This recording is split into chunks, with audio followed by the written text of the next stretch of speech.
Vamos começar com amanhã, em vez de pensar no que eu quero fazer daqui 5 anos. Como seria a pessoa que você quer se tornar? Trata-se de viver de acordo com seus valores, e ninguém pode dizer quais são seus valores. Como a pessoa que você quer se tornar gastaria seu tempo? I think you gotta have a dream. The School of Greatness. Really? Yeah. Please welcome Lewis Howes. Como é que a gente pode fisgar as pessoas se somos empresários ou se a gente está namorando alguém?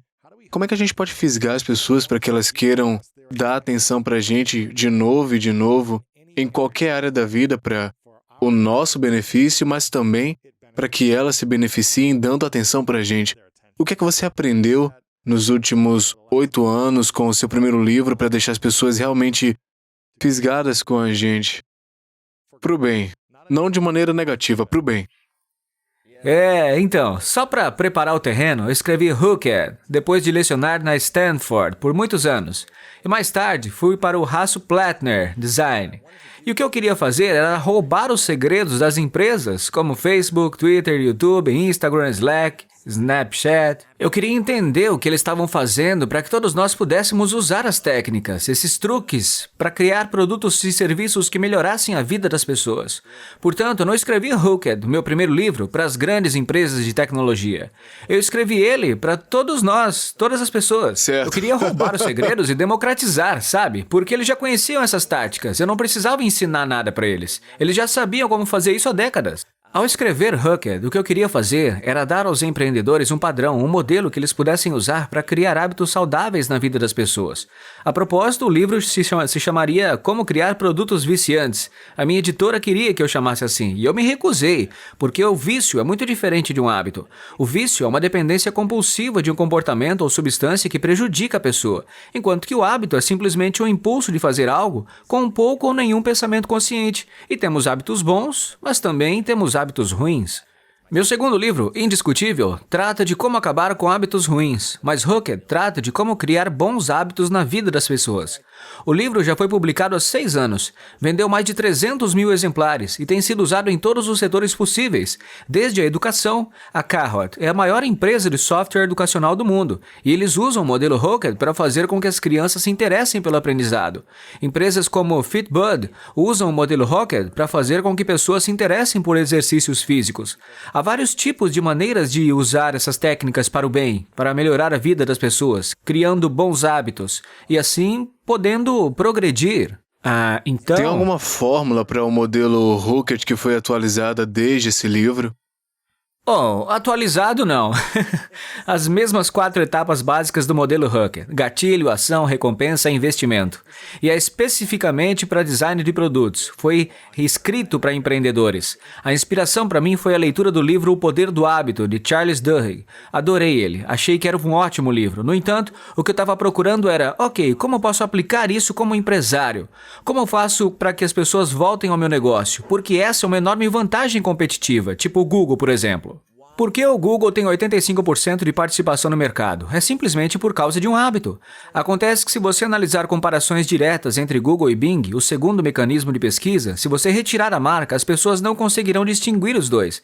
A divisão vai ficar meio a meio. No entanto, todos os dias, o que a gente fala? Eu não sei de alguma coisa. A gente, antes de pensar, já fala, onde eu vou buscar? No Google, com pouco ou nenhum pensamento consciente, por hábito. Portanto, se você puder criar esse tipo de hábito com os clientes, será uma enorme vantagem competitiva, uma forma de ajudar as pessoas a criar bons hábitos em suas vidas.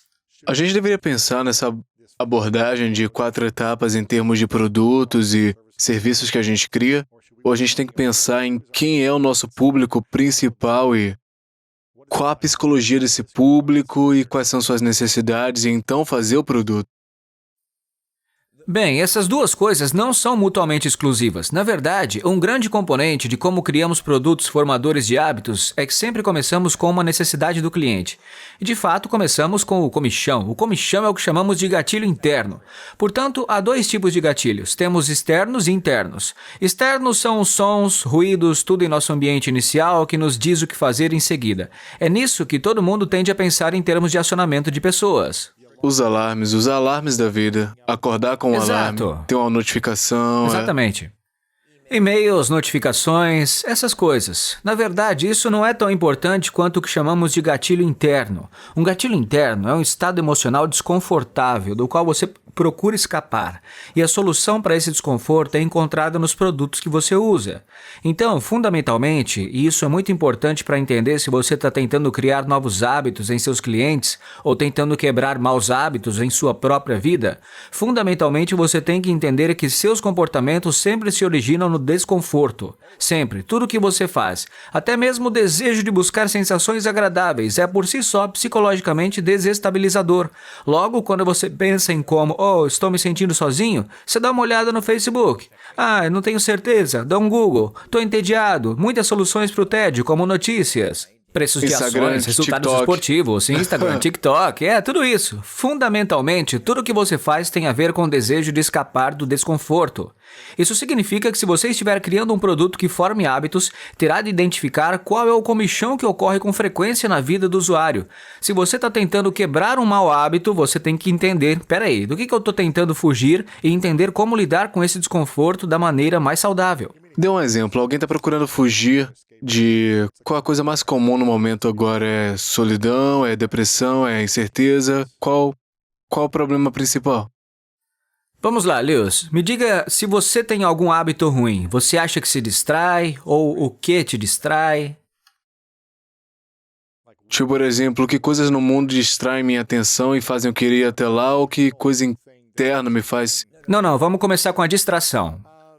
Deve ser... Se forem distrações, não são tudo que eu vejo como pesquisa, porque eu estou nesse espaço, então... Eu diria que são mídias sociais, especialmente Clubhouse, TikTok, Instagram. Porém, mais uma vez, eu olho quando eu pesquiso para o meu negócio, mas tem momentos que eu penso, estou aqui, fiquei fisgado, não estou pesquisando. Então, este é um lugar muito bom para mergulhar. Então vamos começar. Na verdade, vamos dar um passo atrás e entender o que é distração. Distração é uma dessas palavras que a gente usa, mas não sabe muito bem o que significa. Eu certamente não entendia o que isso significava. Vamos falar. Distração. A melhor maneira de se entender o que é distração é entender o que não é distração. Se você perguntar à maioria das pessoas qual é o oposto da distração, elas vão dizer foco, não é? Errado. O oposto da distração não é o foco. O oposto da distração é, se você observar a origem da palavra, é tração. Ambas as palavras vêm da mesma raiz latina, tahare, que significa puxar. E ambas terminam com as mesmas 4 letras, ação. Isso significa feitos para agir. Portanto, tração, por definição, é qualquer ação que puxa para o que você diz que vai fazer. Coisas que você faz com intenção, que puxam para seus valores e o ajudam a chegar no tipo de pessoa em quem você quer se tornar. E o oposto da tração é a distração. Distração é qualquer ação que o afasta do que pretendia fazer, dos seus valores para se tornar o tipo de pessoa que deseja ser. Portanto, a diferença entre tração e distração é uma palavra, e essa palavra é premeditação. Premeditação. Se você planeja o tempo para fazer as pesquisas, Lewis, e é isso que você quer fazer com seu tempo, ótimo. Da mesma forma que se você quisesse planejar o tempo para ir às mídias sociais, jogar videogame, assistir a um filme, meditar, orar, ou olhar para o céu, sabe? Praticar esporte, ter um hobby, não importa. Sim, desde que seja feito com a intenção. Então é por isso que é tão importante. Então, a ver, na verdade, como eu vou entrar aqui, vou fazer um tempo livre aqui, mas isso não vai me afastar dos meus objetivos, porque eu também estou gastando tempo fazendo isso. A questão é previsão. A diferença é a seguinte, isso é o que costumava acontecer comigo quase todos os dias quando eu estava na minha mesa e dizia, ok, tenho que fazer tudo isso, eu tinha uma longa lista de tarefas, podemos falar sobre isso depois, né, que é terrível para a produtividade, mas eu me sentava e dizia, ok, tenho que fazer tudo isso, tenho aquele grande projeto que eu estou procrastinando, preciso trabalhar nisso hoje, vou começar a trabalhar agora, que vai, nada vai me atrapalhar, nada vai me distrair, vou começar. Bing, bing, bing. E-mail. Não, pior ainda, Lewis. Deixa eu ver o e-mail rapidinho aqui. E-mail. Nem mesmo as coisas externas. Os pings e dings. Eu realmente deveria verificar essa coisa? Aquele canal do Slack. Provavelmente alguém está esperando por mim. Ou deixe-me limpar meu e-mail bem rápido. Deixe-me fazer essa coisa que parece trabalhosa, certo? Eu chamo isso de pseudo-trabalho. Parece que eu preciso fazer isso. Tenho que verificar os e-mails em algum momento hoje, não é mesmo? É melhor eu dar uma olhada nisso agora bem rápido. E o que eu não percebi é que essa, na verdade, é a forma mais perigosa de distração. A distração que o leva a priorizar o urgente em detrimento do importante, certo? Logo, qualquer coisa que não seja que você planejou fazer com seu tempo. Pesquisar é ótimo, entrar no Facebook, ótimo, jogar videogame, beleza. Desde que seja isso que você tenha planejado fazer com o seu tempo. Desde que você tenha programado. Exato. Essa é a grande diferença entre tração e distração. Portanto, temos que definir o que é isso. Um dos grandes mantras do livro é que você não pode chamar algo de distração a menos que saiba do que ele o distraiu. Entendeu? É bem desse jeito.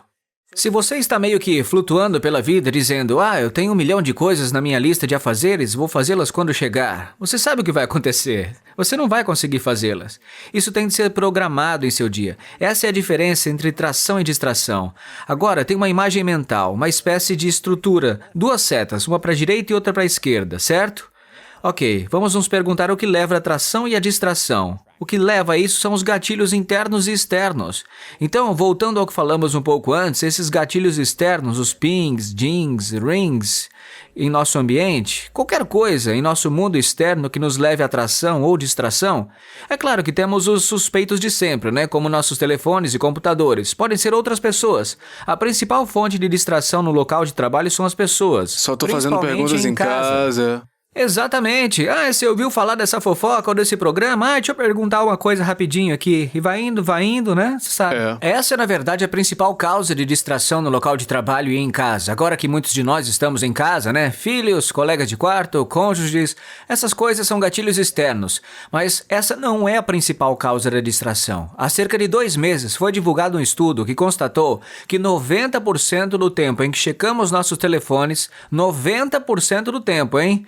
Não é por causa de nenhum gatilho externo. 90% das vezes que checamos nossos telefones é por causa de um sentimento ruim. Tédio, solidão, fadiga, incerteza, medo, estresse, ansiedade.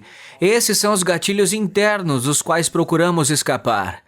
E a razão pela qual é tão importante entender isso, Lewis, é que as dicas, truques, gurus, todos os livros, seminários, qualquer coisa que tenha a ver com gerenciamento de tempo é lixo, não funciona. A menos que você comece com a compreensão de que o gerenciamento do tempo é o gerenciamento da dor. Controle da dor. Gerenciamento do tempo é o gerenciamento da dor. E o que é isso? Se você não entender como lidar com esse desconforto que o leva a fugir, você o encontrará. Você sempre o encontrará. Seja por excesso de notícias, excesso de bebida, excesso de futebol, de Facebook, não importa. Você encontrará distração, a menos que comece a entender e a lidar com os gatilhos internos. Quando você finalmente lidou com os gatilhos internos na sua vida, como foi o processo?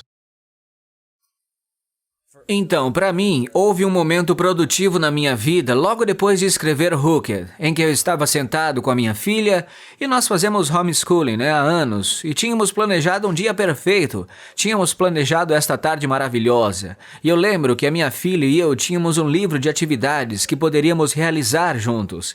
Algumas das atividades do livro incluíam fazer origami, montar um quebra-cabeça de sudoku, fazer um avião de papel, há todas essas atividades fofas, que os pais e as filhas podem fazer juntos. E uma das atividades para nos aproximar foi fazer o seguinte: se você pudesse ter qualquer superpoder, qual superpoder você gostaria de ter? Eu me lembro dessa pergunta na íntegra, mas eu não posso dizer que a minha filha disse, porque naquele momento, por qualquer motivo, eu me distraí. Acredita nisso? Eu estava checando meu celular em vez de estar totalmente presente com alguém que eu tanto amo. Sim, e para ser sincero, isso não aconteceu apenas daquela vez e não aconteceu apenas com a minha filha. Acontecia quando eu estava no trabalho e dizia, oh, definitivamente vou trabalhar nesse grande projeto, não vou procrastinar. E 30, 40 minutos depois eu estava fazendo algo diferente do que havia dito que faria. Isso acontecia com a minha saúde. Quantas vezes eu disse, com certeza eu vou à academia hoje, mas não fui. Com certeza eu vou comer, mas não comi. Então, quando eu me dei conta, peraí, se eu pudesse ter algum superpoder, a habilidade do século, acredito que seria o poder de ser indistraível. É por isso que indistraível soa como indestrutível, certo? Deveria soar como um superpoder, porque não há nenhuma faceta da sua vida que não seja afetada pela capacidade de manter o controle da sua atenção. Essa é a macro habilidade que temos de dominar para conseguir qualquer outra coisa que quisermos. Olha, você quer ler mais? Precisa de atenção. Quer se exercitar? Comer direito? Precisa de atenção. Quer ter bons relacionamentos em sua vida? Quem não sabe que é preciso estar totalmente presente com as pessoas que você ama para dar certo? Você quer ser melhor em seu trabalho? Adivinha, você tem que fazer o trabalho, especialmente as coisas difíceis que os outros não querem fazer. Tudo isso requer atenção para você dirigir a vida. Então, como aprendeu a controlar a atenção? Então, o livro levou Isso 5 foi anos para ser quando escrito. você percebeu a dor de, tipo, eu não estou presente com minha filha e outras pessoas. Sim, então, o livro levou 5 anos, e a razão pela qual levou 5 anos é que eu sempre me distraía. Não escrevi o livro porque eu sabia as respostas, eu escrevi o livro porque estava procurando as respostas. Quer dizer, isso é algo com o qual eu luto. Foi uma jornada muito pessoal, e eu fiz muitas pesquisas. Eu queria escrever um tipo muito específico de livro, né? O tipo de livro que gosto de ler, que não só está repleto de táticas que funcionam, mas também é apoiado por uma boa pesquisa. Assim, quando eu fui dar uma olhada na literatura popular, na psicologia popular sobre distração, atenção e gerenciamento de tempo, descobri que estava cheia de lixo, como estudos antigos que não podem ser mais aplicados, muitos estudos que não podem ser aplicados com ideias antigas, que realmente deveriam ser jogados fora, sabe? Coisas que a gente já ouviu tanto. Sabe, essas coisas não funcionam, não vão. O mito de que devemos administrar nossa vida com uma lista de tarefas é uma besteira, não funciona.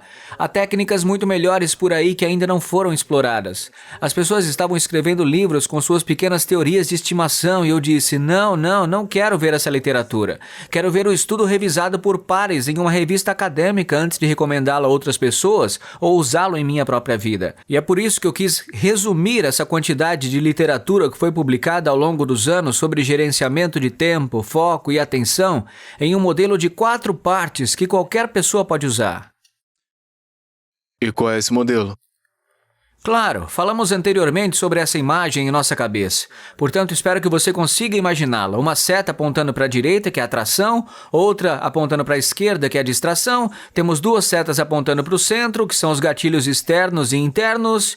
E agora temos 4 pontos cardeais. Então, começando no topo, com o norte dominando os gatilhos internos. Antes de mais nada, precisamos ter táticas para lidar com esse desconforto de uma forma saudável, que nos leve à atração em vez de uma fuga doentia para a distração. Esse é o primeiro passo, é a primeira estratégia e eu posso dizer que ela é a mais importante. Os gatilhos internos, foi o que você disse? Exatamente, gatilhos internos, então, domine quando eu eles. tô triste, ansioso, confuso, decepcionado, estou aprendendo essas ferramentas para dominar esses sentimentos. Exato, e isso você não precisa de um terapeuta, é algo que qualquer pessoa pode fazer, mas sem dúvida esse é o primeiro passo. E quais foram as ferramentas que você aprendeu a usar para a distração, para as coisas que estavam segurando você no seu processo? Os gatilhos internos, sim. Então, para os gatilhos internos, há 3 grandes táticas aqui. Para definir, as táticas são o que você faz. A estratégia é o motivo pelo qual você faz isso. Logo, é mais importante entendermos a estratégia do que as pequenas dicas e truques que você vê em 10 maneiras de dominar o vício em smartphones, dar às pessoas pequenas dicas e truques, colocar a tela em tom de cinza, desativar as notificações. É mesmo? Sério? Isso é o melhor que podemos fazer? Não, queremos ir mais fundo nessa porcaria, de realmente entender o que está acontecendo. É por isso que não podemos ignorar essa ideia de que os gatilhos internos são muito importantes. Então, eis o que podemos fazer com os gatilhos internos. Temos de reimaginá-los para podermos lidar com eles de forma saudável. Não para reimprimi-los, não para esmagá-los, porque temos de lembrar também que sentir-se mal não é exatamente mal. Acho que parte do meu problema com o setor de autoajuda atualmente é que nos vendem essa fixação e obsessão irrealista e doentia pela felicidade. E a maioria das pessoas não entende que não fomos criados para sermos constantemente felizes. Esse é um ideal irrealista. Na verdade, pense nisso de forma lógica por um minuto. Se você adere à teoria da evolução, pense no que teria acontecido se houvesse uma tribo de Homo sapiens que ficasse sentada na savana, feliz o dia todo, dizendo: "Ai, tá tudo ótimo, tá tudo feliz, como estamos contentes o tempo todo." Se isso tivesse acontecido, nossos ancestrais os teriam matado e comido. Isso não faz sentido em termos evolutivos. Você quer que uma espécie seja perpetuamente perturbada. Você quer que sempre nos esforcemos para que sempre queiramos mais, que sempre estejamos descontentes para que possamos consertar as coisas. Portanto, temos de começar em primeiro lugar reimaginando o gatilho interno, reimaginando o propósito da espera. Por que nos sentimos desconfortáveis? É isso. Então, quando nos sentimos entediados, solitários, incertos, ansiosos, fatigados, temerosos, temos que começar entendendo que essas sensações desconfortáveis são uma dádiva. Uma dádiva para nos ajudar a usar esse desconforto como combustível para atração, em vez de tentar escapar com distração. O que a maioria das pessoas faz quando se sente solitária, entediada, indecisa, com medo, seja o que for, é procurar uma fuga. Vou ligar o noticiário rapidinho aqui porque eu tô com medo. Talvez o noticiário me dê resposta. Claro que não. Sinto-me solitário, então vou dar uma olhada rápida no Facebook para me sentir conectado a outras pessoas. Bem, não é assim. Isso não vai lhe dar aquele sentimento saudável de amizade que você poderia ter. É só um curativo. Nós nos sentimos estressados, então deixe-me tomar um drink rápido para acalmar os meus nervos, tomar aquela taça de vinho depois do jantar para não me sentir estressado. Essas são fugas desses gatilhos internos incômodos, em vez de aproveitá-los, em vez de usá-los como combustível de foguete para melhorar as coisas. Melhore sua própria vida, melhore o mundo reimaginando os gatilhos internos. Portanto, o desconforto não é necessariamente uma coisa ruim. Se sentir mal não é tão ruim. Como você aproveitou esses sentimentos quando você começou a reconhecer que estava tendo eles e tinha essas ferramentas? O que você começou a fazer para colocar em prática? Sim, eu vou lhe dar um ótimo exemplo. Eu costumava ter um medo terrível do palco, mas meu trabalho é como palestrante profissional. É meio esquisito, não é? Então, eu costumava, sempre que subia no palco, sentir esses sinais de falta de ar que o meu corpo me dava. Mesmo só de pensar nisso agora, eu consigo sentir isso, falta de ar, suor. Eu começava a ficar nervoso e dizia: "Meu Deus, será que as pessoas vão ver que as minhas axilas estão suadas? Que eu tenho suor na testa? Que eu não vou conseguir falar direito? Vou tropeçar nas minhas palavras? Vou parecer um tolo?" E está vendo o que estava acontecendo? Eu estava ruminando sobre os aspectos negativos desse sentimento. E tudo o que eu queria era sair dali. Antes de entrar no palco, eu rezava secretamente para que o sistema de áudio e vídeo caísse logo antes de eu entrar, para que eu não fizesse a palestra. Tô falando sério, cara. Bem, isso não estava me servindo. Eu estava procurando uma fuga e teria feito qualquer coisa para sair. Mas o fato é que quando comecei a reimaginar o gatilho e a vê-lo como: "Espera um minuto. Não, esse desconforto é uma bênção."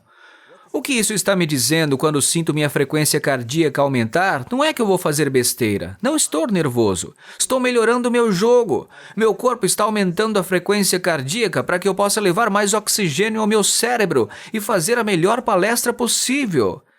Então comecei a mudar o roteiro que eu diria a mim mesmo para reimaginar o gatilho. Podemos fazer isso com todos os tipos de gatilhos internos. Quando eu me sento para escrever, ok. Escrever é realmente difícil, você sabe disso, muito, né? Cara. Escrever é muito árduo, cara. E eu odeio quando as pessoas dizem: basta transformar a escrita em um hábito, transforme isso em um hábito. Isso é ridículo. Eu nunca transformei a escrita em um hábito. Escrevi milhares de artigos até agora, 2 livros best-seller. Escrever nunca será um hábito, gente. Não é um comportamento feito com pouco ou nenhum pensamento consciente. É uma porcaria o tempo todo. Mas o fato é que, ao entender que deve ser uma porcaria, esse é o meu grande problema no momento com os hábitos. Acho que atingimos o auge do hábito, de todo mundo acha que o hábito significa comportamento ruim feito sem esforço. Não é isso que é hábito. Quando as pessoas dizem, eu quero ter o hábito de fazer exercícios ou escrever, o que elas estão querendo dizer é, sabe aquela coisa difícil que eu não tenho vontade de fazer? Como eu posso fazer sem que seja uma porcaria? Isso não existe. As pessoas embarcam nesse caminho de formar um hábito, entre aspas, e então percebem que o guru disse que depois de 60 dias ou 90 dias isso deve se transformar num hábito, mas então adivinha, isso nunca acontece, nunca se torna fácil. Por quê? Porque a prática deliberada, toda essa regra de 10 mil horas, toda essa ideia de que para melhorar em alguma coisa você precisa se concentrar, precisa se envolver com ela, precisa estar totalmente presente, essa é a antítese do hábito. O oposto de um hábito é a prática deliberada. Então, quando temos essas expectativas de que, eu posso transformar tudo em um hábito 60 dias depois, cara, espera um minuto, como que fazer exercícios ainda não se tornou fácil? Como que escrever ainda não é fácil? E sabe de uma coisa? Eles não culpam o autor do livro que lhes deu uma técnica ruim. Eles culpam a si mesmos, falam, eu devo estar quebrado, deve ter algo de errado comigo, e nos deixam pior do que quando a gente começou. Portanto, o que precisamos começar a fazer é não esperar que esses comportamentos que queremos transformar em hábitos, entre aspas, sejam fáceis em primeiro lugar. Precisamos nos sentir confortáveis com o desconforto, pois reimaginar os gatilhos internos é uma etapa muito importante. É uma dessas 3 etapas que podemos usar para nos ajudar a dominar e superar esses gatilhos internos para que eles nos sirvam em vez da gente servi-los.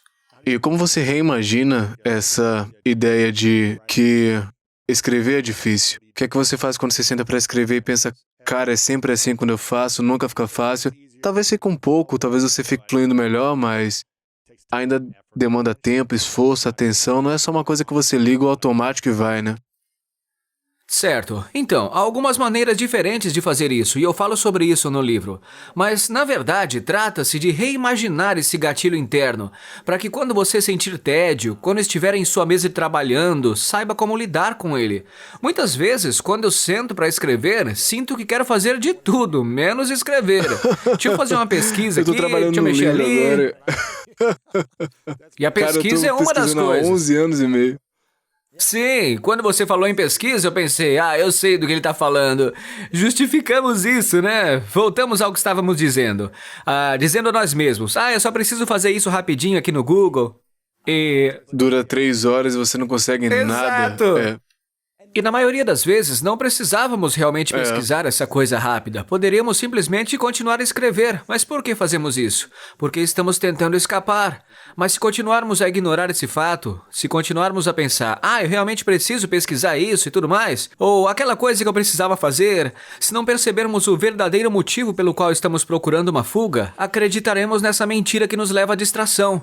Portanto, trata-se de entender. Ok, espera um minuto, isso é difícil, escrever é difícil. E por quê? Bem, você sabe por quê. Porque estou trabalhando em um território novo. Quando você está trabalhando em algo que nunca foi feito antes, quando os pensamentos nunca foram encadeados da forma como você está encadeando, isso é um trabalho árduo para o cérebro. Esse é um território virgem, e território virgem exige mais esforço para ser percorrido, certo? Um caminho que já foi pavimentado é muito mais fácil de percorrer. Mas quando se está abrindo um novo caminho, é preciso limpar o mato. E essa limpeza, essa carga emocional é o que sentimos na forma de tédio, incerteza e cansaço. Isso é o que é preciso. E devemos reconhecer e sentir isso. Portanto, há algumas técnicas diferentes. Por exemplo, uma técnica sobre a qual eu falo no livro é a regra dos 10 minutos. E isso não é algo que eu inventei. Como mencionei, tudo que eu falo no livro é respaldado por estudos científicos. Há mais de 30 páginas de citações. Portanto, eu estou realmente envolvido com pesquisa. Então, isso vem de um TCC e a técnica chamada da regra dos 10 minutos. E a regra dos 10 minutos diz que você pode ceder a qualquer distração, mas não agora. Aguenta 10 minutos. Só 10. E isso também se aplica àquele pedaço de bolo de chocolate que você sabe que não deve comer se estiver tentando perder peso, aquele cigarro que você está tentando não fumar, a verificação de mídia social ou e-mail quando deveria estar trabalhando em outra coisa na sua mesa. A regra dos 10 minutos diz que posso ceder a essa distração em 10 minutos. Agora, a primeira resposta quando as pessoas ouvem falar dessa técnica é, por que você simplesmente não diz a si mesmo, por que você precisa dessa técnica boba? Apenas abstenha. Ok. Infelizmente, sabemos que pela literatura, a abstinência é tipo um tiro pela culatra. E a gente se empanturra, né? Pois é. Exatamente. Por que nos tornamos compulsivos? Porque essa técnica da ausência é como puxar um elástico. Se você tiver um elástico e puxar, eventualmente você não conseguirá mais puxar. Ele vai se romper, mas não vai simplesmente voltar ao ponto de partida, vai ricochetear pela sala. Assim, quando falamos a nós mesmos para não fazer algo, a tensão acumulada é, por si só, o gatilho interno. Ironicamente, quando cedemos a ela, estamos reforçando o próprio comportamento que estamos tentando evitar. Vou dar um exemplo. Quando alguém diz a si mesmo, não fume, não fume, não fume, não fume, não fume, não fume, ok, eu vou fumar só esse cigarro. Essa sensação de alívio, esse alívio da tensão de dizer não a si mesmo é na verdade o que é bom. Quando se faz uma pesquisa com fumantes e se pergunta a eles, você realmente gosta da sensação de fumar? A esmagadora maioria dos fumantes não gosta nem mesmo do sabor, da sensação de fumar. O que eles gostam, o que os habitua, o que os vicia, na verdade, não é a nicotina. Na verdade, é o alívio de não ter que dizer a si mesmos para não fazer algo que querem fazer. E por mais louco que pareça, isso realmente me surpreendeu quando eu li essa pesquisa. Até o momento, ela é bastante extensa. Não se trata apenas da nicotina, mas de dizer a si mesmo para não fazer algo e acabar cedendo. E essa sensação de alívio da tensão de dizer não a si mesmo é, na verdade, o que nos habitua. Então os 10 minutos... Disso, não é dizer não, é dizer não agora. Não é não, é ainda não. Ainda não. Ainda não. Mais tarde. Exato. Definimos um horário. Eu literalmente pego meu celular e defino. Pergunto àquela senhora cujo nome eu não vou dizer agora, porque senão vai apitar aqui no telefone. E eu digo a ela, ajuste um cronômetro para 10 minutos. Pouso o telefone e agora tenho uma escolha a fazer. Ok, posso seguir 2 caminhos. Posso voltar à tarefa que tenho em mãos, nesse caso, digamos que seja escrever, certo? Volto a escrever. Ou, se eu sentir aquele impulso, se eu tiver aquela sensação de que só quero checar o e-mail... Só quero fazer qualquer coisa que não seja o que eu disse que ia fazer. Vou fazer o que chamamos de surfar o estímulo. Surfe à vontade, como um surfista em uma prancha de surf. Surfar a sensação. Porque o que não percebemos em relação às emoções e esses estados internos incômodos é que eles parecem durar para sempre, mas não duram, certo? As emoções são como ondas. Pensamos, tudo bem, quando estou com raiva, sempre estarei com raiva. Quando estou entediado, sempre estarei assim. E não é o caso, são ondas. Então, se pudermos surfar essa sensação como um surfista em uma prancha de surf, o que notaremos é que a onda vai aumentar e depois diminuir. Logo, se nos dermos os mesmos 10 minutos para pensar, ok, o que estou sentindo agora? Muito bem, estou sentindo frustração. Por que eu estou sentindo frustração? Bem, isso é algo difícil, isso é algo novo, isso nunca foi feito antes. E começar a mudar esse diálogo interno até nos sentirmos prontos para voltar à tarefa em questão. Portanto, você está surfando no estímulo ou voltando para a tarefa em questão. E o que você descobrirá é que 99% das vezes, dentro desses 10 minutos, você esquecerá esse desejo. Quando o cronômetro tocar, você vai pensar, voltei a fazer o que estava fazendo, nem me lembro que estava me distraindo. É por isso que queremos usar essa regra dos 10 minutos para dizer a nós mesmos, não ainda. Essa é uma de muitas. E... você mencionou que uma lista de tarefas é provavelmente uma das piores coisas que a gente pode fazer para ficar mais produtivo. E por que isso é tão ineficaz para ser realmente produtivo? Certo, então deixe-me esclarecer e qualificar um pouco. Não é que eu seja contra escrever as coisas. Essa é uma técnica consagrada pelo tempo para tirar as coisas do cérebro e colocá-las no papel. Muito eficaz. O que eu sou contra é administrar a sua vida com uma lista de tarefas. Então, o que a maioria das pessoas que mantém uma lista de tarefas faz é acordar de manhã e dizer, o que eu devo fazer com o meu tempo? E em vez de olhar para o calendário, olham para a lista de tarefas. E a lista de tarefas é uma armadilha sedutora, porque o que as pessoas fazem quando olham para a lista de tarefas? Você sabe o que elas fazem. Elas fazem a coisa mais fácil primeiro. Não querem fazer... Elas fazem primeiro a coisa mais divertida. Não quer engolir sapo, né? Isso, elas fazem o que é fácil e divertido, não o que é importante e urgente, não o que realmente precisa ser feito. Assim, elas fazem coisas que as tiram do caminho desde o primeiro minuto em que acordam, porque estão olhando para o lugar errado. Você não deve olhar para a sua lista de tarefas, mas sim para a sua agenda. E parte do motivo pelo qual a lista de tarefas são tão perigosas é o fato de não haver restrições em uma lista de tarefas. Você pode adicionar mais e mais coisas a uma lista de tarefas. E era isso que eu costumava fazer quando mantinha uma lista de tarefas. Eu lia todos os livros que diziam que as listas de tarefas são a melhor coisa de todos os tempos, e eu nunca terminava tudo. Assim, no final do dia, eu estava reforçando a imagem de alguém que não faz o que diz que vai fazer. E dia após dia, semana após semana, mês após mês, ano após ano, você diz a si mesmo: mais um dia se passou e eu sou um maldito mentiroso porque disse que faria essas 10 coisas e não fiz. Essa é uma conversa que eu teria comigo mesmo. Então o que acontece? Depois de anos fazendo isso. Eu devo ser ruim em gerenciamento de tempo, não devo ser muito bom nisso. E começamos a acreditar nesse roteiro ridículo que inventamos com base nessa evidência ruim de usar uma técnica ruim. E não somos nós que estamos quebrados, não há nada de errado conosco. O problema é que a técnica não funciona. E por acreditarmos nisso, reforçamos uma autoimagem que tornou as coisas ainda piores, uma autoimagem ruim. Em vez de uma lista de tarefas, o que queremos criar é um cronograma. Essa é a segunda parte. Seção 2 do livro trata de reservar tempo para atração.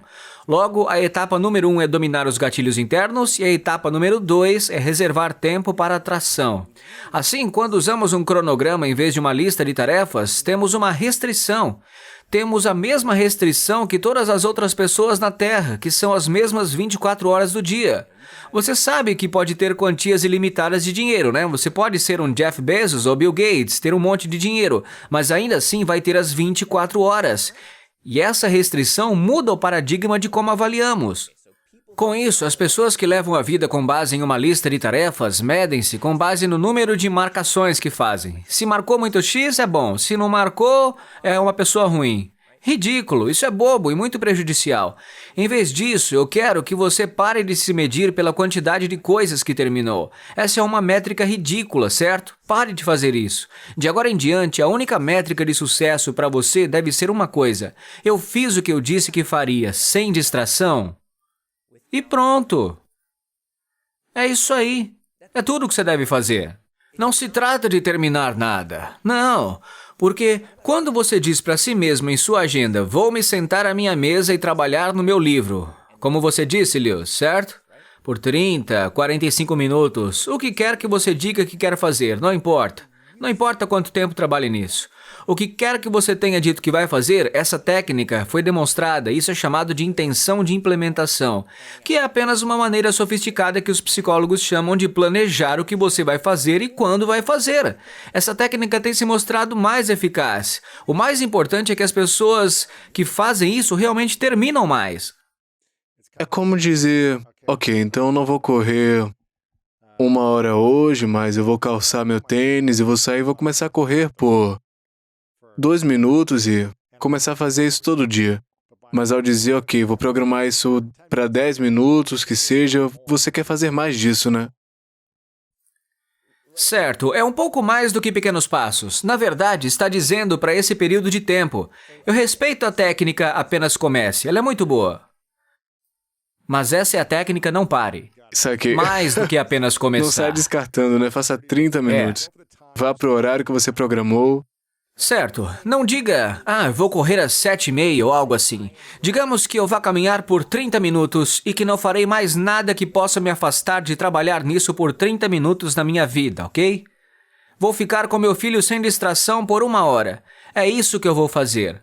Vou verificar o e-mail e não fazer nada além de folhear minha caixa de entradas por 15 minutos sem fazer mais nada. Vou ler um livro e nada mais por 20 minutos. Isso é tudo o que você precisa fazer para se medir.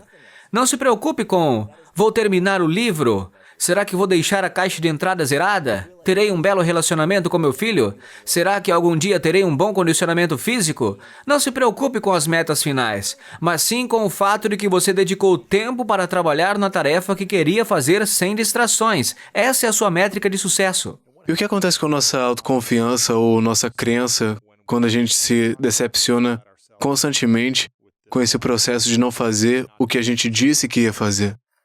Bem, se você vive sua vida com uma lista de tarefas e não termina o que diz que faria, o que quase ninguém que leva uma vida com uma lista de tarefas realmente faz, você está reforçando uma autoimagem negativa, de que mais um dia se passou e lá vou eu, não fiz o que disse que ia fazer, ainda tenho todas essas coisas que não consegui fazer, que perdedor. Ao contrário de quando você se avalia com base nessa única métrica, será que fiz o que disse que faria pelo tempo que disse que faria sem distração? Você é um vencedor em cada espaço de tempo.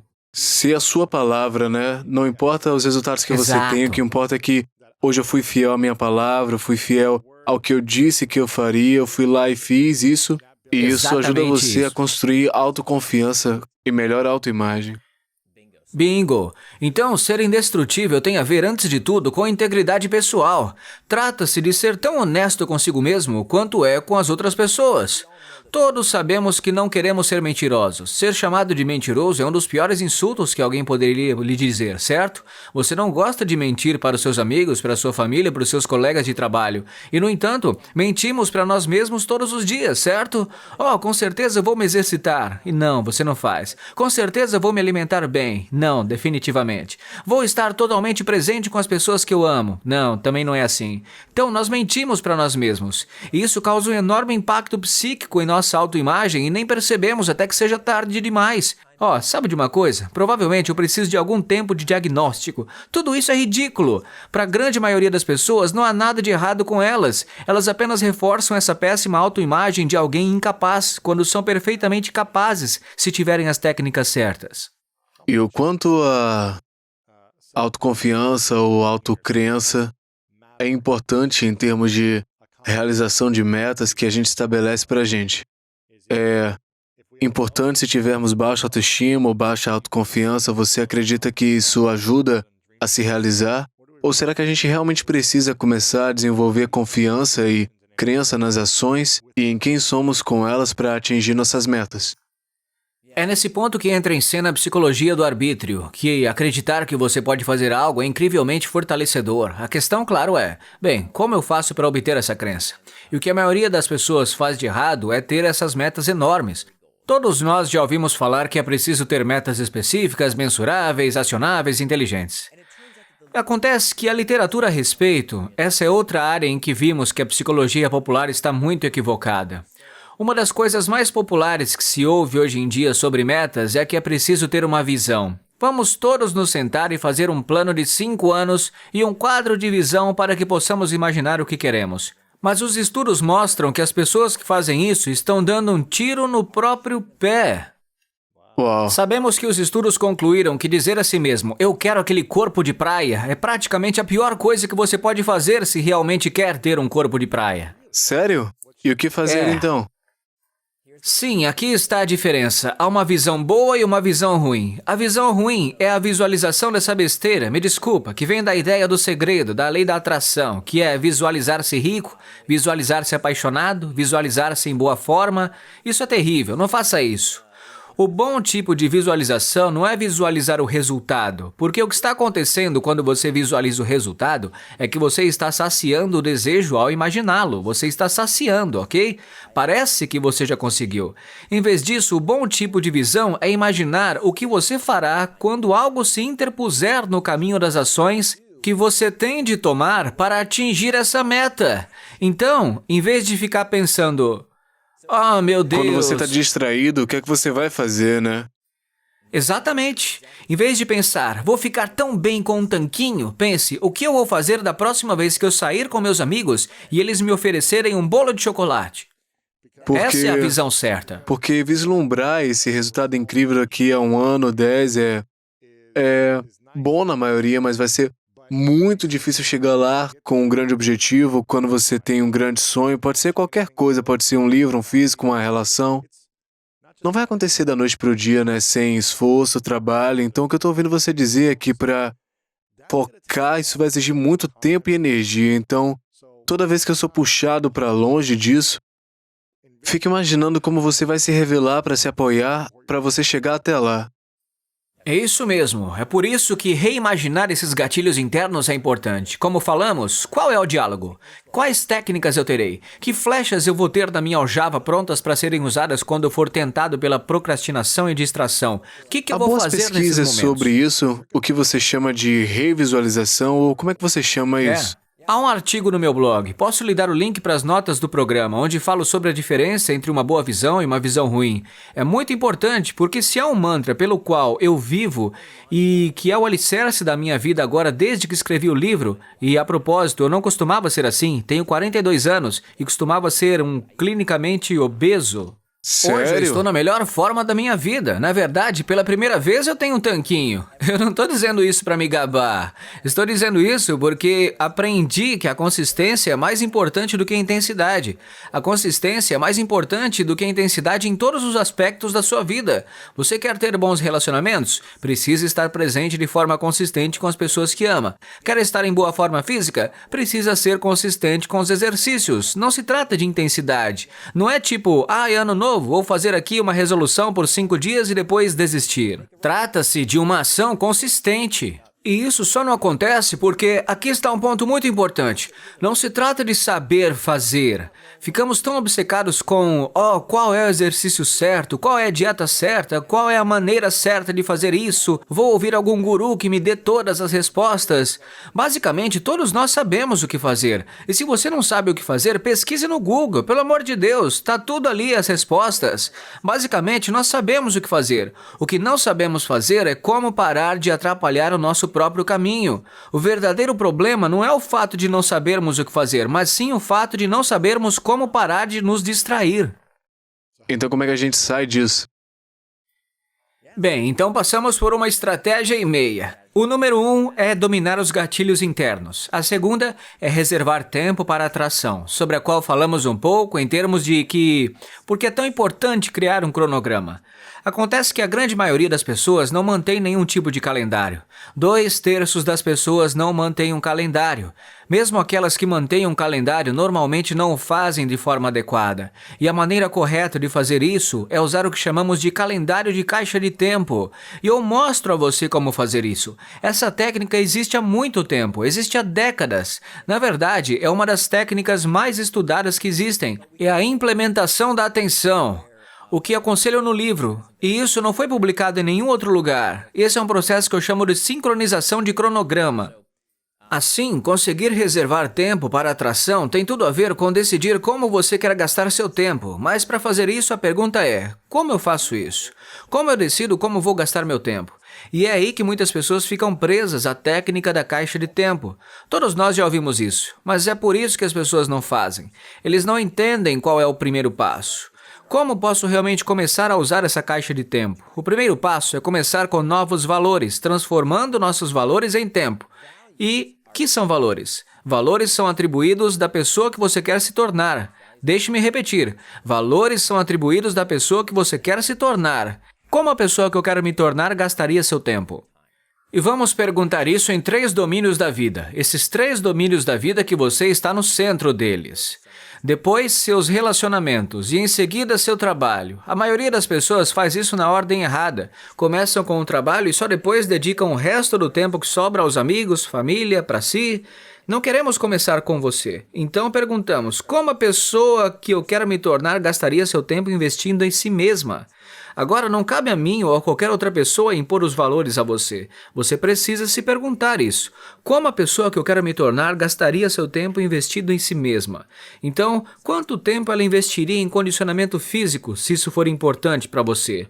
Não estou dizendo que deva ser, mas se for importante, esse tempo para ir à academia, para correr, caminhar, o que quer que seja, nutrição adequada, talvez descanso. Oh meu Deus, quantos de nós sabemos que precisamos ter um sono de qualidade? Todo mundo sabe disso, não preciso dizer. Você já leu toneladas de coisas que dizem que o sono é importante?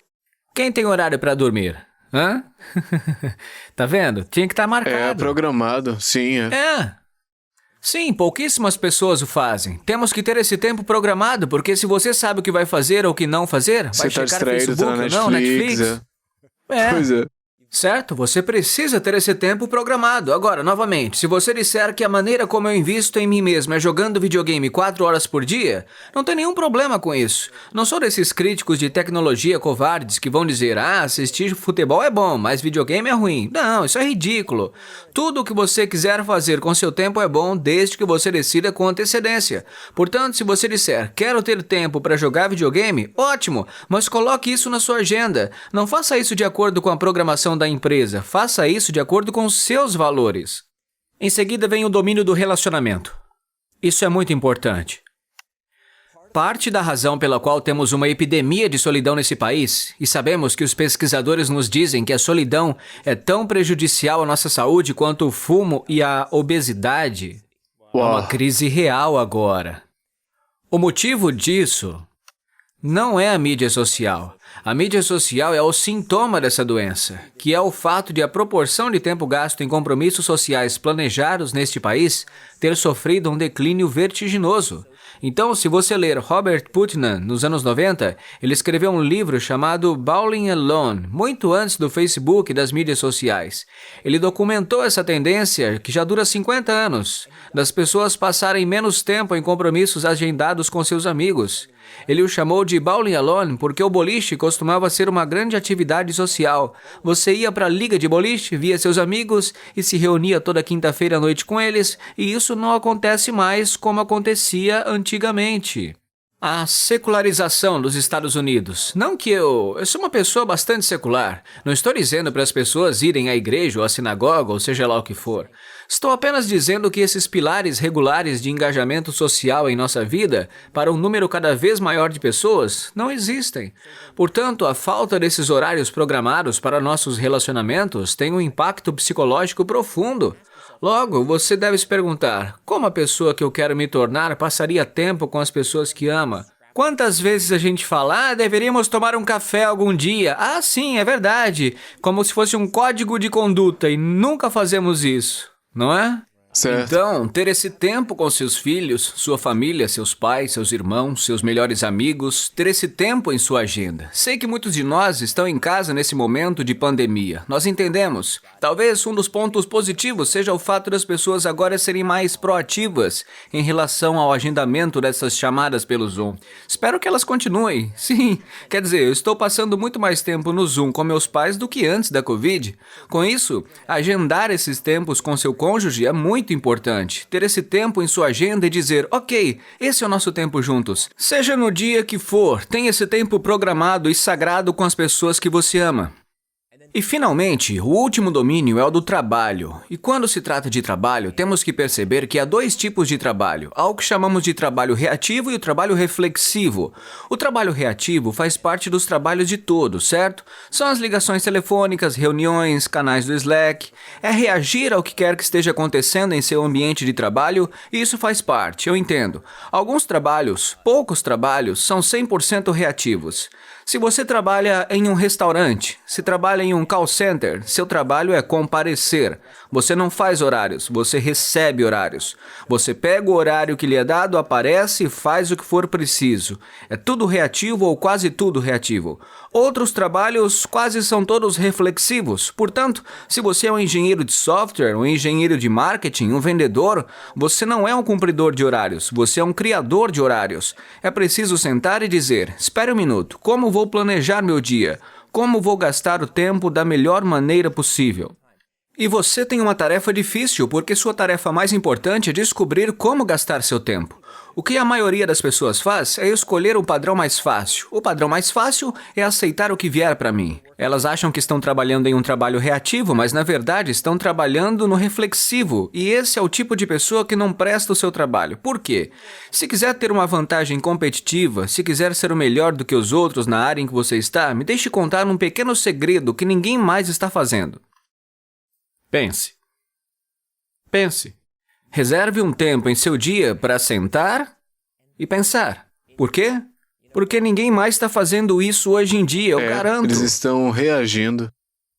Exatamente, eles estão constantemente reagindo, mas veja bem, para planejar, criar estratégias, pensar no futuro, é preciso sentar-se sem distrações e reservar um tempo para estar consigo mesmo, em sua própria cabeça, para descobrir o que fazer em seguida.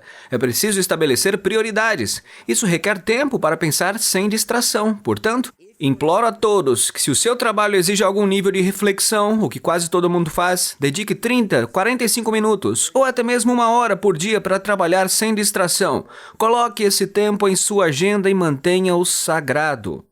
Agora, temos esses 3 domínios da vida. Temos nosso calendário de caixa de tempo. A etapa final é fazer o que chamamos de sincronização de agenda.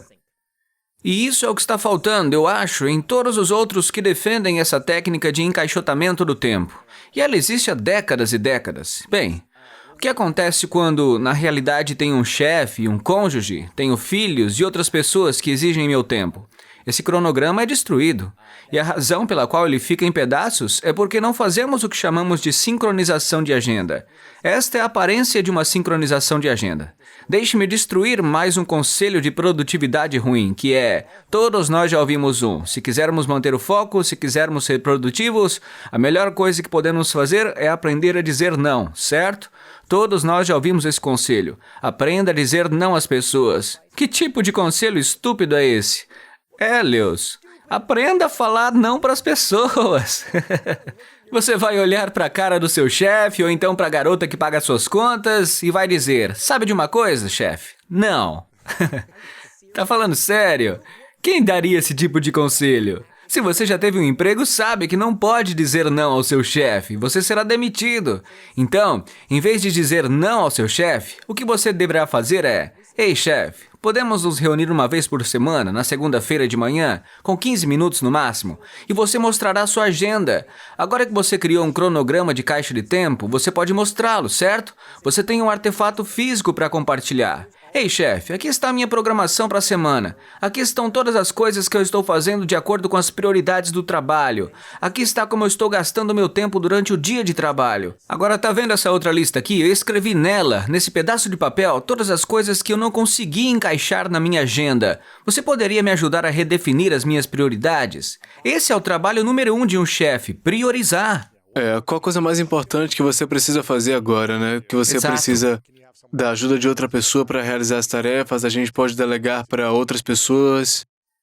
Isso, então se você disser: olha, se houver algo nessa lista que não está em minha agenda, não tem problema, devo trocar? Certo. Me ajuda a entender como Sincronizar o priorizar. tempo. Exatamente, como fazer a sincronização. Aprofundar o cronograma, certo. E vou te dizer uma coisa. Seu chefe vai adorar o chão que você pisa, porque a maioria dos chefes não tem ideia de como seus funcionários estão gastando o tempo deles. Zero. Nenhuma ideia. A gente está contratando cada vez mais pessoas e, felizmente, somos bons nisso. A gente usa o Slack, Monday.com, assim, a gente tem projetos que são gerenciados e tudo mais, mas eu não tô olhando para essas coisas, cara. Com isso eu não tenho ideia do que está sendo feito, a menos que eu pergunte ao meu gerente de projeto, ao CEO. Eu fico tipo: o povo tá vindo trabalhar, eu nem sei, então felizmente eu tenho algumas ferramentas, né? Mas se você dissesse: e aí, esse é o calendário para uma semana, as coisas que eu planejei para criar essa semana, Caixa de e tempo. você pensou: e aí, o que é que a gente pode eliminar? Como é que eu posso delegar isso? Eu tenho certeza, isso deixaria essa pessoa animada. Certo? Ou redefinir prioridades. Eis a questão. O chefe está pensando: o que diabos a pessoa está fazendo o dia todo? Os funcionários pensando: meu Deus, será que meu chefe não sabe quanto que eu tenho para fazer agora? Certo. Né? Tô sobrecarregado, É tipo isso. trabalhando demais. Exatamente. E é claro, como não há visibilidade de nossas agendas, estou lhe dizendo que são 10 minutinhos por semana, no máximo 15. Se você se sentar e dizer: aqui está minha agenda, aqui está como planejo gastar meu tempo, ajude-me a redefinir as prioridades. Se você fizer isso, seu chefe dirá: na verdade, sabe de uma coisa? Você realmente não precisa estar nessa reunião, mas aquela outra coisa é muito importante. Podemos trocar? É assim que entramos em sintonia. É assim que sincronizamos nossas agendas. Podemos fazer isso com nosso chefe, com cônjuges. Minha esposa e eu costumávamos brigar muito por causa das responsabilidades domésticas, por causa de mal-entendidos, do tipo: eu pensei que você fosse fazer isso, pensei que você fosse fazer aquilo. Agora a gente senta, envolve nossa filha também. Fazemos isso toda semana, cara, e é maravilhoso. Clareza, né? É a clareza, é. Há muito tempo eu sou um grande fã de promover a técnica de agendamento de metas, sonhos e seus valores também, todas essas coisas, né? Porque eu vim de uma cultura, eu aprendi isso do meu treinador de futebol. No futebol, a gente tinha uma meta como equipe, e no início da temporada era tipo, e aí, qual é que é a nossa meta, time? O que é que a gente quer? A gente vai ganhar o campeonato? A gente quer ir para os playoffs? Quantos jogos queremos ganhar? A gente quer ser o melhor nessa posição e todas essas coisas. E traçávamos metas e eu me lembro do primeiro dia de treino, eu fui pro futebol americano, tinha uma programação no meu armário e, tipo, todas essas pessoas no meu vestiário também tinham. Eu tinha 15 anos e eu vi isso, tipo, cara, tem um calendário de cada minuto com ações intencionais para ajudar a gente a atingir a meta daquele dia. E havia uma programação para a semana, para a temporada. Tínhamos um jogo toda semana para medir metas e se a gente estava longe ou distante. Quer dizer, tinha um intervalo de 5 minutos para beber água, de 10 minutos para alongar. Tinha uma sessão de ataque, sessão de defesa, conversa com os técnicos. Todos os lugares estavam programados. E eu disse, cara, eu preciso fazer minha vida assim também.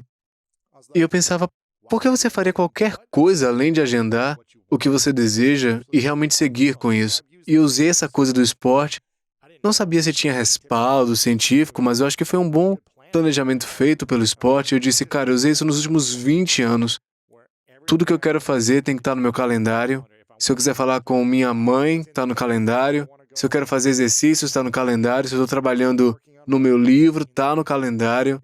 Não é tipo, vou fazer isso hoje, depois eu me distraio. Eu sempre fiz isso, mas eu fico feliz que há muitas pesquisas e ciências respaldando isso e você criou estratégias para a gente.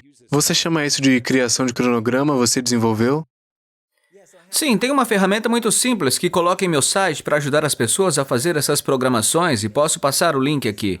Mas a melhor ferramenta que me pergunta com frequência, qual é a melhor ferramenta? Eu devo usar esta? Devo usar isso? Qual é o melhor aplicativo? Olha, a melhor ferramenta é aquela que você usa de forma consistente.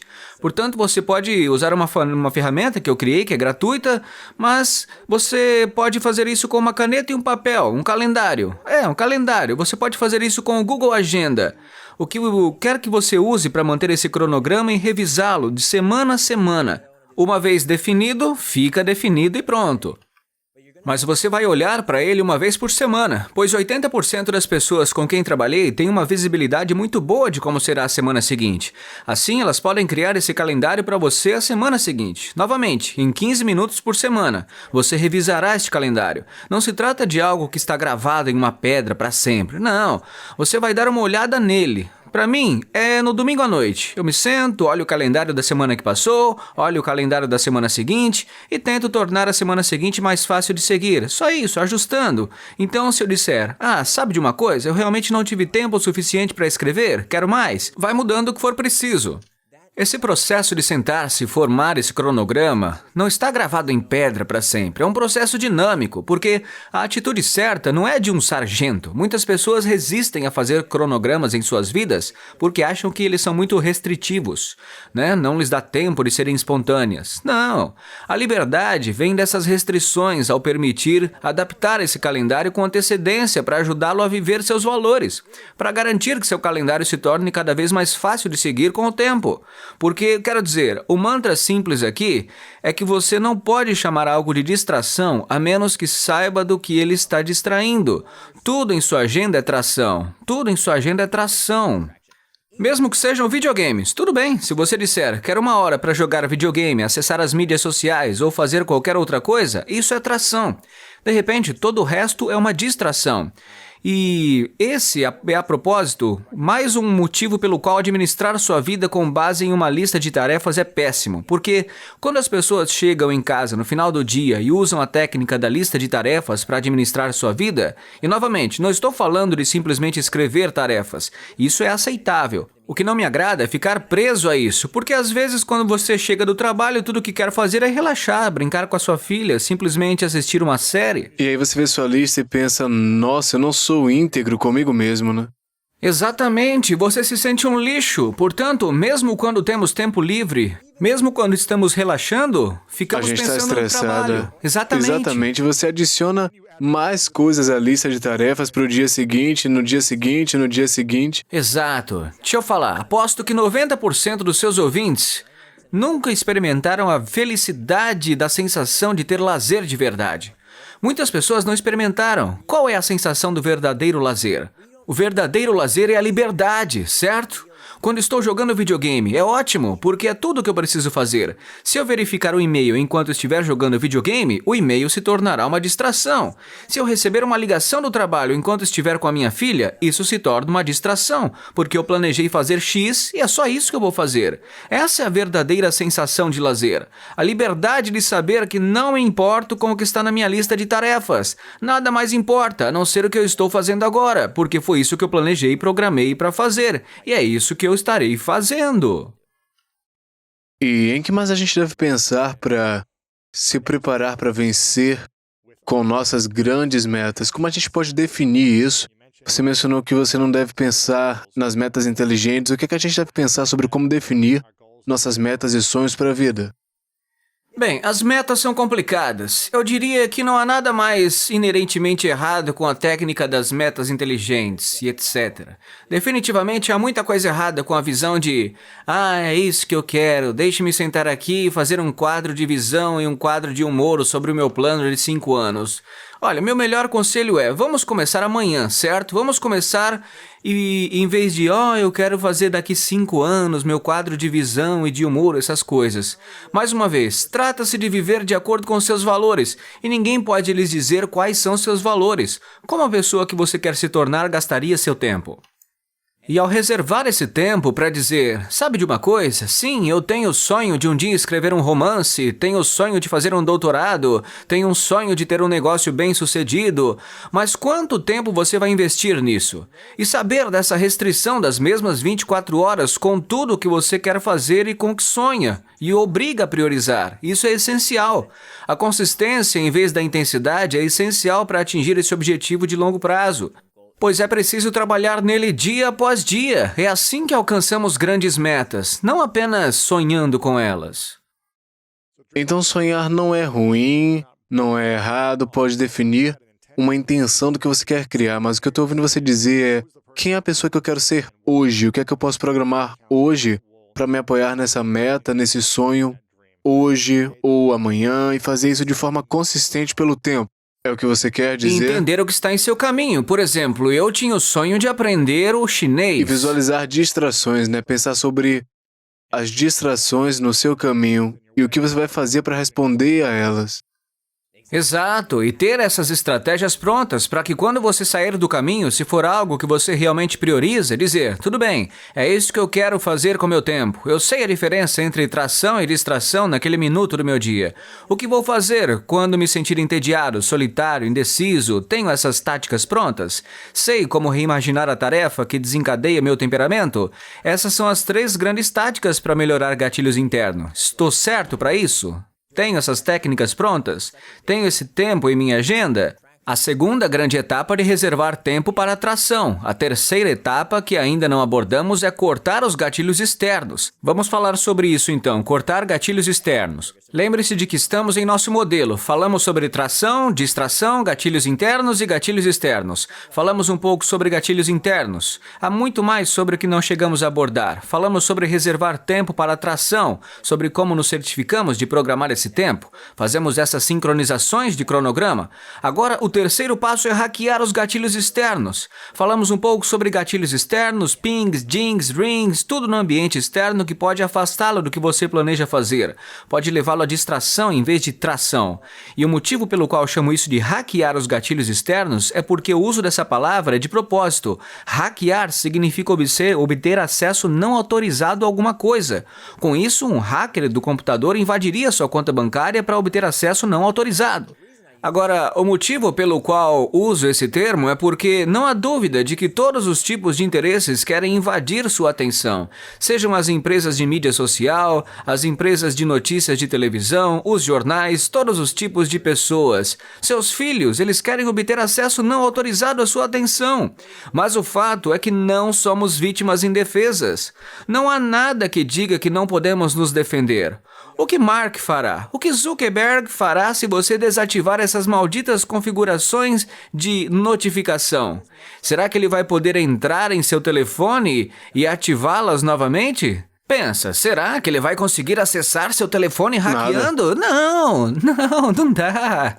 Então, em vez de ficar reclamando, essas pessoas estão fazendo isso comigo, estão roubando minha atenção, estão me obrigando a fazer essas coisas, estão sequestrando meu cérebro, que é tudo besteira, a gente pode se defender. Portanto, essa é a parte do livro que é a mais básica, certo? Eu lhe digo as tecnologias específicas que você pode usar para se defender, e eu vou lhe dar alguns exemplos.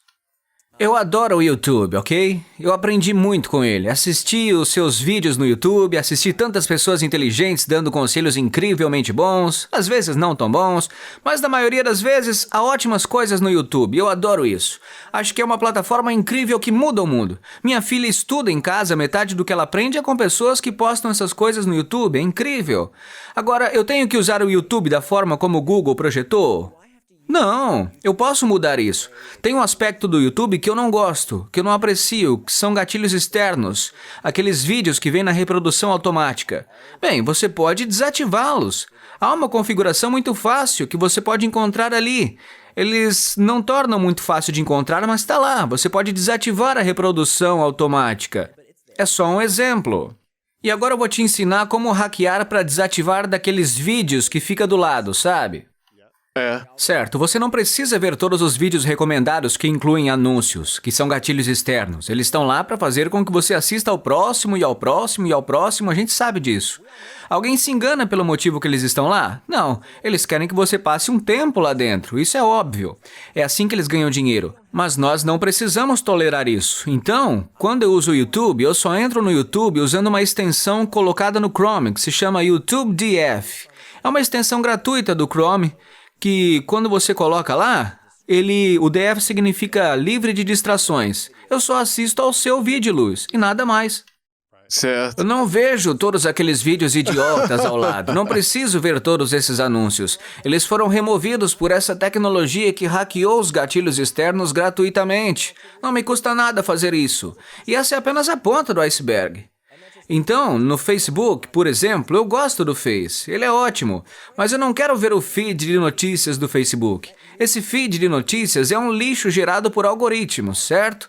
Então, o que eu fiz? Fui até a loja do Chrome e obtive outra extensão gratuita do Chrome chamada Facebook News Feed Eradicator.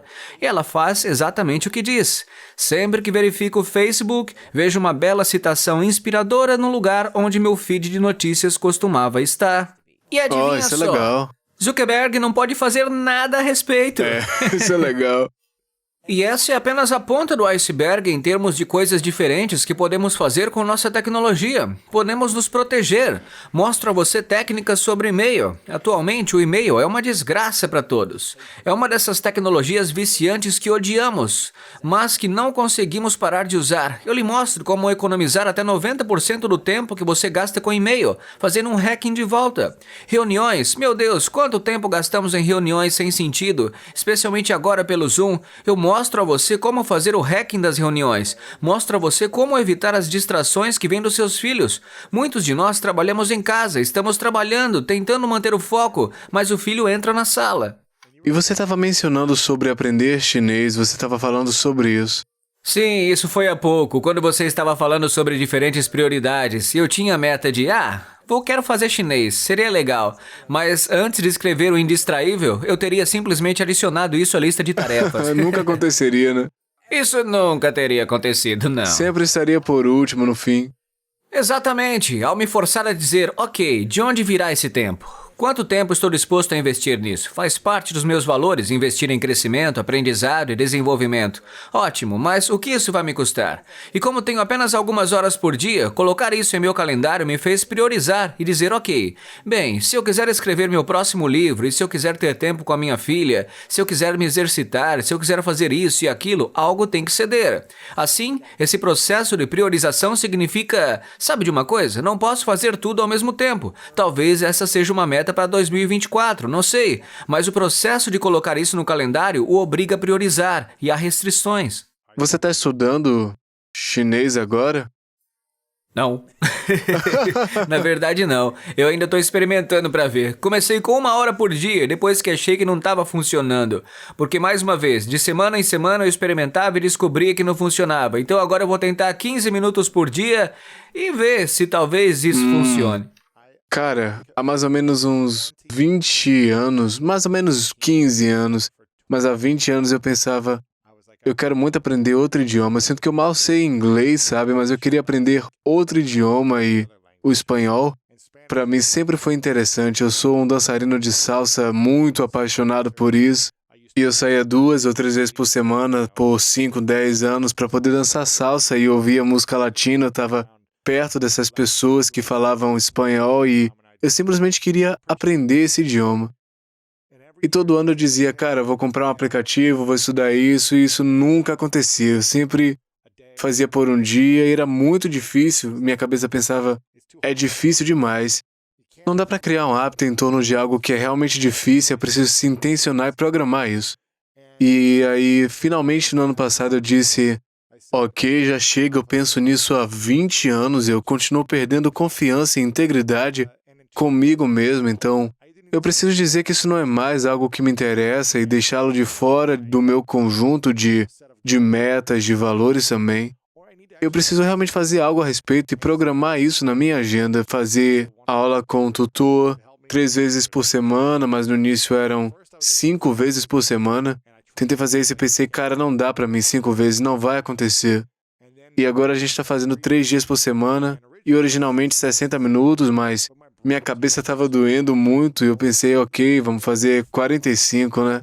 E esse tem sido o ponto ideal, né? 3 vezes por semana, 45 minutos por sessão. E eu tenho uma aula daqui 20 minutos, eu estou descobrindo qual a melhor hora do dia para fazer isso.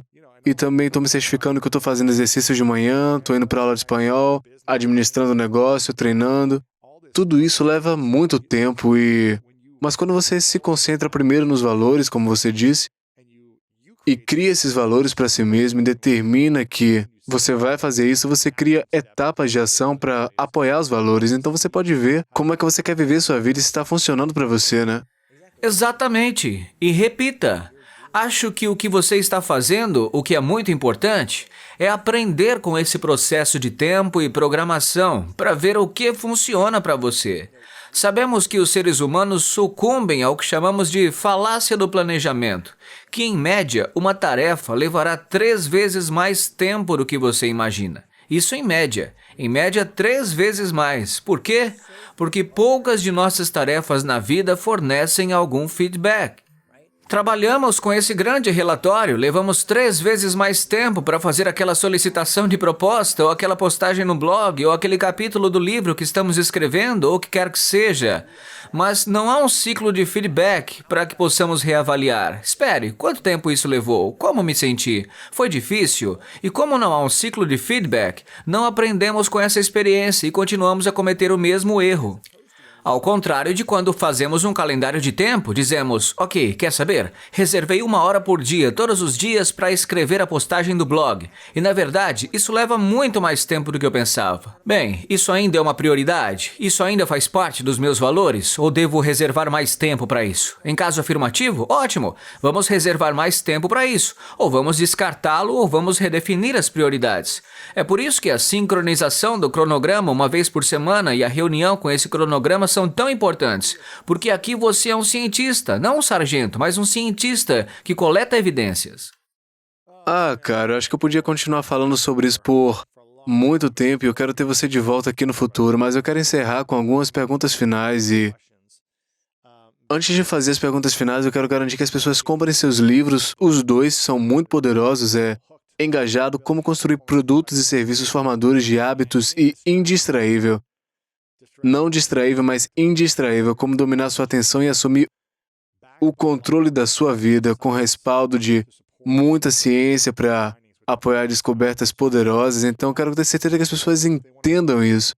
Elas podem te seguir também se quiserem se distrair, mas de uma forma positiva, podem estar no seu Facebook, Instagram também. Eu quero ver seu conteúdo no LinkedIn e as pessoas podem te seguir lá também. E o nome é Nir Eyal. Acho que é assim que se pronuncia, né? Nir Eyal, em todos os lugares, exceto Nir Eyal. É 99 no Instagram, tá correto isso? Certo, mas o melhor lugar é o meu blog, que é muito fácil de lembrar. nearandfar.com. Escreve Nir como meu primeiro nome, sabe? nearandfar.com. Tem muito conteúdo bom lá, informações onde podem te encontrar, seus livros. Mais uma vez, eu recomendo muito que você dê uma olhada.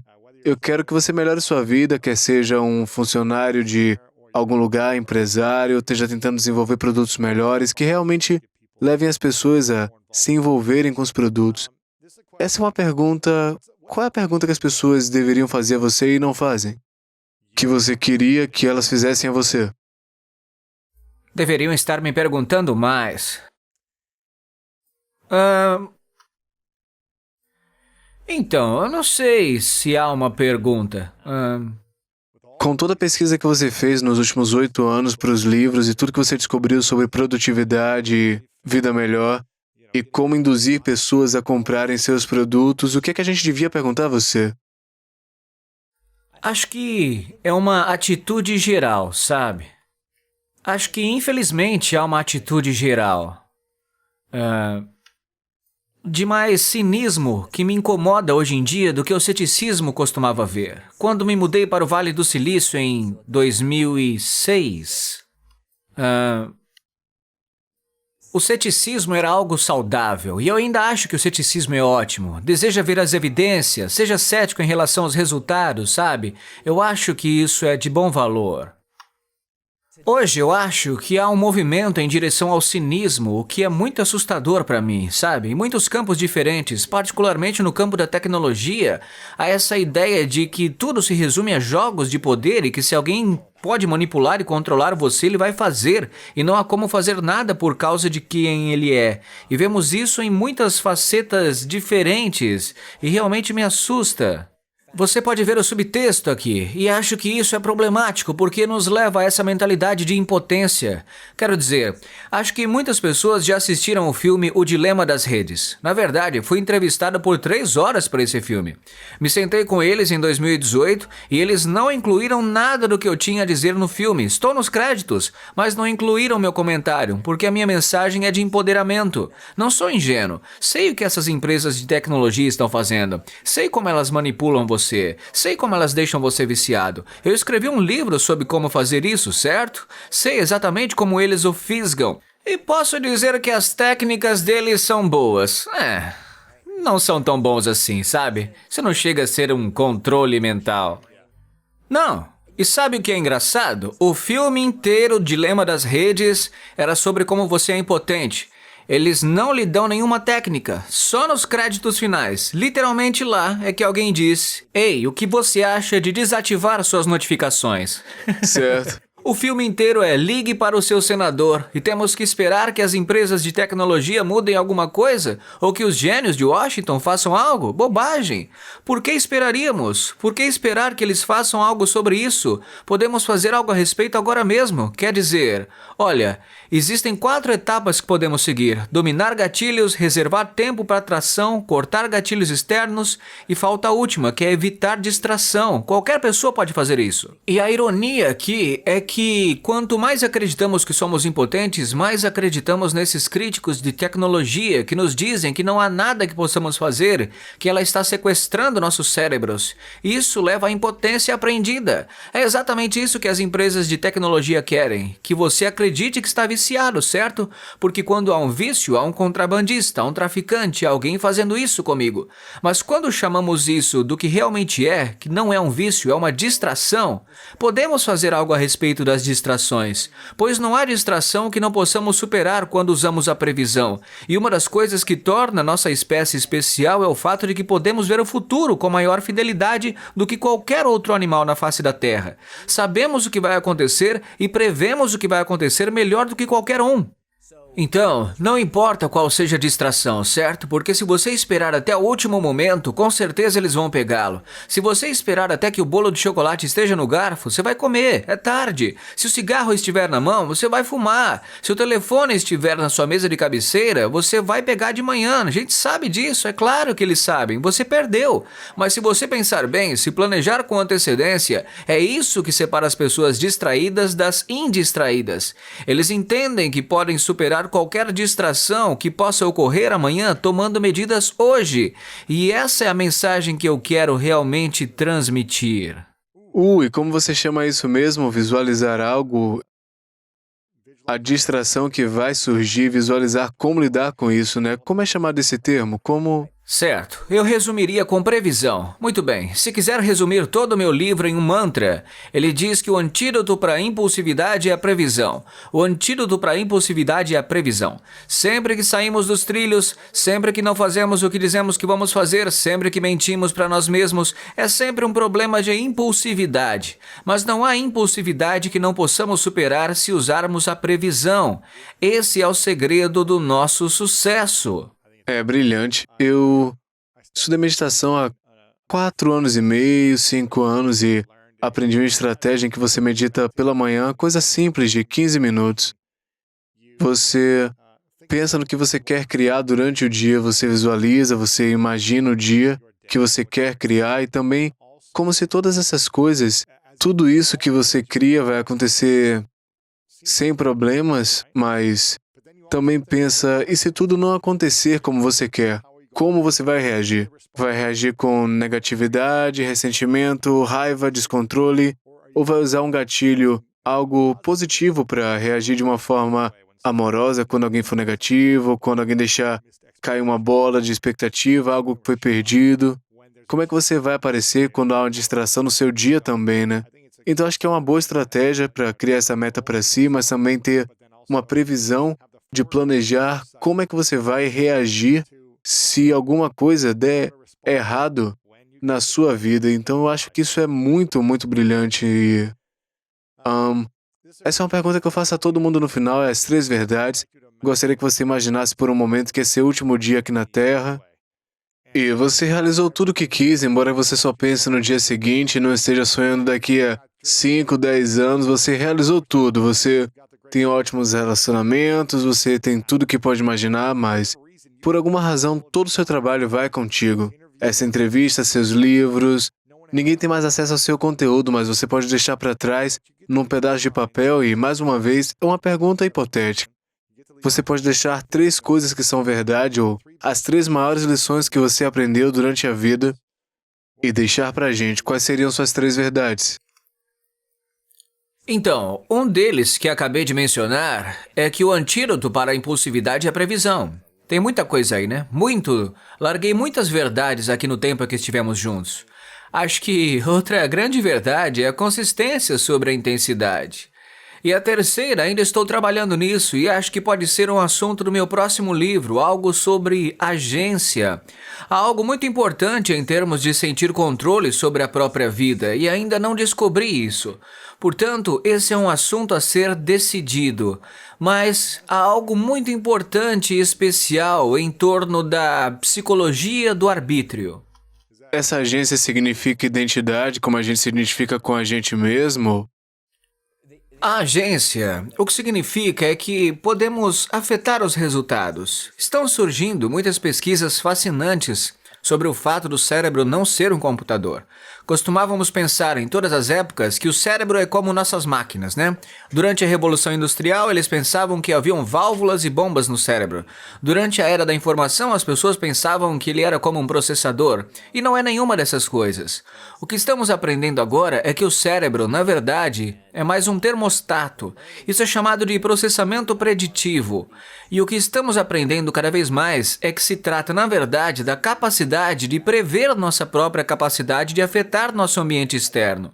Há muitas coisas que, mais uma vez, eu ainda estou mastigando e não entendo, né? Estou conversando com pesquisadores e especialistas nesse campo em expansão. Mas quanto mais se analisa a depressão, o transtorno de ansiedade, o papel dos placebos, os distúrbios psicossomáticos, em tudo isso, a linha comum parece ser algo relacionado à nossa capacidade de afetar a mudança. E é isso que eu quero dizer com a agência. Portanto, ainda não encapsulei isso assim como um mantra, né? Mas talvez eu consiga fazer isso. Me consulte daqui a alguns anos.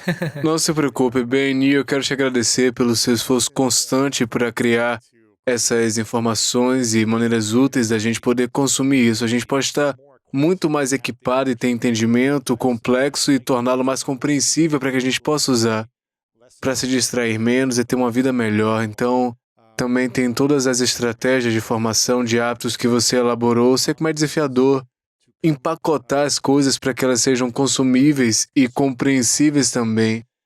Quando as coisas são muito desafiadoras para as pessoas, então te reconheço por sua missão e capacidade de criar consistentemente um bom trabalho. Eu vejo suas postagens no LinkedIn, é muito bom. Obrigado por mostrar para si mesmo e para o mundo inteiro a importância da sua missão. E minha pergunta final, e mais uma vez, confiram todo o seu conteúdo no seu site. Minha pergunta final é: qual a sua definição de grandeza? Minha definição de grandeza é viver de acordo com seus valores. Para mim, essa é uma definição de grandeza. E esses valores são definidos por você, com intenção e previsão. Meu amigo, muito obrigado por estar aqui. O prazer foi meu, cara. Se você não sentir que são calorosos ou competentes, como essa pessoa em sua equipe que simplesmente não consegue fazer nada, ela não é inteligente, ela tem uma atitude falsa contigo. Isso depende de como você se sente, mas eu diria para lidar com isso, vá até o seu chefe e Diga, ó, diga: coloca num time diferente sim, ou